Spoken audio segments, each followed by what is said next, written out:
Welcome to a story that will touch your heart and remind you of the power of love, patience, and loyalty. This is not just a tale of romance, but of two souls who stand beside each other through pain, distance, and life's quiet storms. Today, I invite you to join me on an emotional journey between a young Australian girl and her loving husband, a story full of friendship, sacrifices, and a bond that time could never break. This is the story of the Promise Under Eucalyptus. The waves crashed against the shore in a steady rhythm, echoing the pulse in Amelia Grace's heart. It was nearly sunset, and the sky was painted in watercolors: orange, lilac, gold. This place, the little coastal town of Lorne, Victoria, was where she had spent most of her life. It was where her soul found peace, and her dreams were carved like footprints in the sand. Amelia was 24, beautiful in the quietest kind of way. She wasn't one for attention. Her long golden hair was usually tied in a messy bun, and her clothes were splattered with paint more often than not. But when she smiled, the world stopped moving. She owned a small studio, Ocean's Breath, just off the main street. The walls were lined with seascapes, sunrises, and portraits of forgotten moments.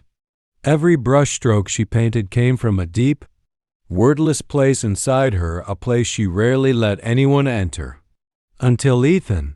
She met him on a humid afternoon in February. The local art fair was gearing up, and Amelia had been asked to exhibit. She was setting up when he walked in carrying a toolbox, wearing a gray shirt with the sleeves rolled up, exposing strong, tanned forearms. He moved like someone used to labor, measured, focused. "Need a hand?" he'd asked in a low, warm voice. She didn't look up immediately. "If you can keep this frame from falling for 5 seconds, you'll be my hero." He chuckled softly and steadied the frame. That's how it started. With a smile, with a helping hand, with the quiet kind of kindness that doesn't ask for anything in return. Ethan Miller was a carpenter by trade, raised by a single mother in a nearby town. He'd learned early how to be responsible, how to fix things that broke, even when he was the one breaking inside. His childhood wasn't easy, but he never let it harden him. He noticed Amelia before she noticed him. She had the stillness to her, like the eye of a storm. He liked that.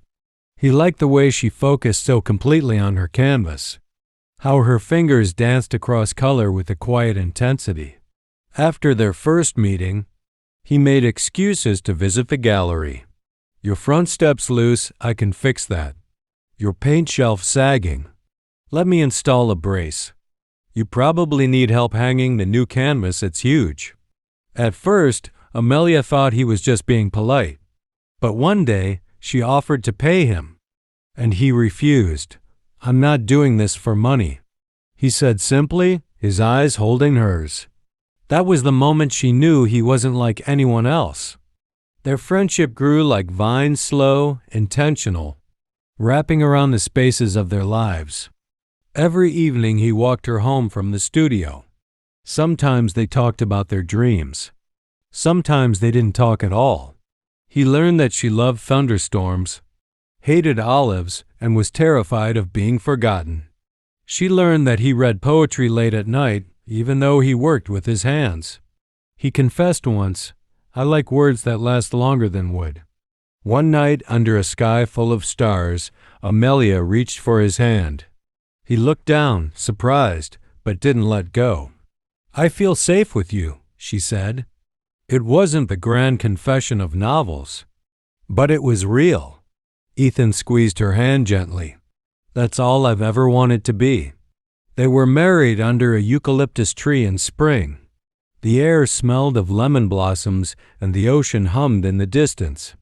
It was a small ceremony, just close friends. Her parents, and Ethan's mother, June. Amelia wore a lace dress she'd sewn herself. Ethan wore a simple navy shirt. They exchanged vows they wrote together. "I won't promise perfect days," Ethan said, but I'll promise real ones. Honest ones." Amelia's voice trembled as she spoke. "I don't know what the future holds, but I know I want to face it with you. I'll paint our story in every color life brings." They kissed, and the world shifted, quietly, towards something beautiful. The first year of marriage was magic in work. Amelia's art began to get noticed, picked up by a gallery in Melbourne. Ethan started his own woodworking business, building custom furniture from reclaimed timber. But success came with its cost. Late nights, missed dinners, silent arguments. One evening, Ethan came home to find Amelia asleep at her easel, paint on her cheek. He stood in the doorway, 1,000 emotions in his eyes. He missed her, and she missed him too, but neither of them had the words. Their love was real, but so was life. Then came the miscarriage. It was early, only a few weeks in.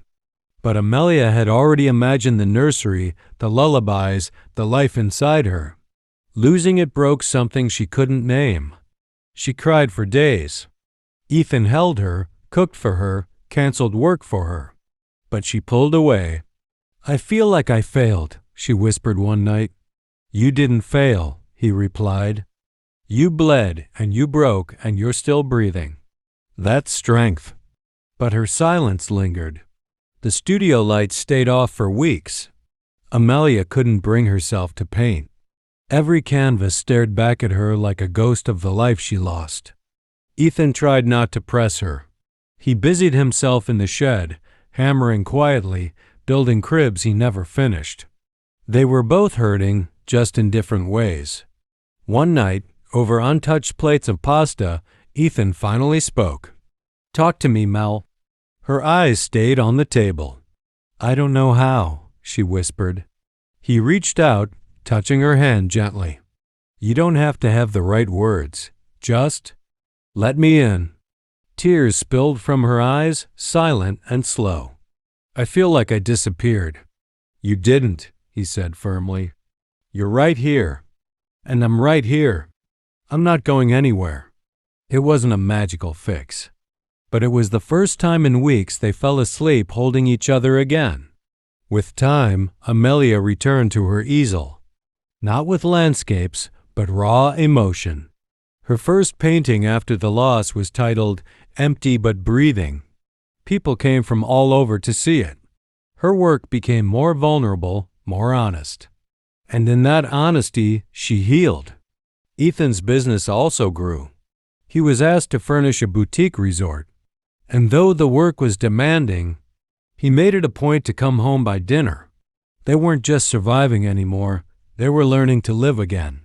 Amelia started a journal, and each morning, she'd write something she was grateful for. One entry read, "Ethan made me tea and kissed my forehead before leaving for work. I think that's enough for today."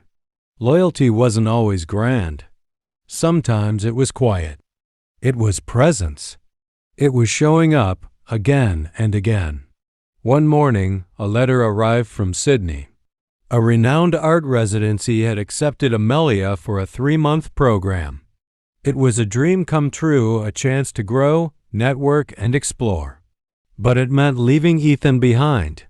They sat on the porch that night, a bottle of red wine between them, and the stars hanging low.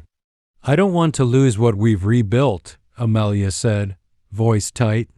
"You won't," Ethan said. "I know what this means to you." "Are you sure?" He smiled, gently tucking her hair behind her ear. "I didn't marry you to keep you small.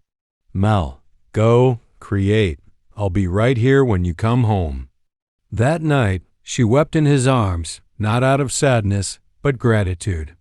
His love wasn't a cage. It was a wind beneath her wings. Sydney was loud and electric. Amelia loved the energy, the challenge, the inspiration. But at night, her heart ached for Ethan. They called each other every evening, shared stories, sent silly selfies, but it wasn't the same. One day, she missed his call because of a gallery event. When she finally called back, Ethan sounded tired. "It's okay," he said, but something in his voice was off. "Tell me what's wrong." He paused. I just miss you. Some days more than others." That simple truth cracked her. Later that week, a package arrived at her studio, a Cethio wooden box with the words, "When you miss home," engraved on it. Inside was a piece of driftwood carved into a heart. He'd sent her a piece of the beach they once walked every evening. She held it to her chest and cried. When Amelia returned 3 months later, Ethan was waiting at the train station, holding sunflowers and wearing her favorite blue flannel. She ran into his arms, laughing through tears. "I'm never leaving you again," she said. He smiled. "You didn't leave me. You just chased something brave. And I'm proud of you." Back home, they settled into something even stronger than before. A love not built on perfection, but persistence. Amelia opened a new gallery titled Still We Rise. It featured stories of people who'd known pain and kept going. Ethan expanded his workshop and began training apprentices passing on the skill and compassion that had shaped his life. Years passed. Their home grew warmer with memories. They never had children, but they filled their life with purpose, creativity, and deep companionship. On their 10th anniversary, they returned to the eucalyptus tree where they were married. "I brought something," Amelia said, reaching into her bag. She pulled out a small painting, the beach, the tree, the two of them holding hands beneath a stormy sky unshaken. Ethan stared at it, eyes wet. "It's beautiful." "It's us," she whispered, "no matter the weather." They kissed, the wind carrying their laughter across the waves. And beneath the southern skies, two souls who had endured everything loss, distance, silence, change stood hand in hand, still choosing each other every single day.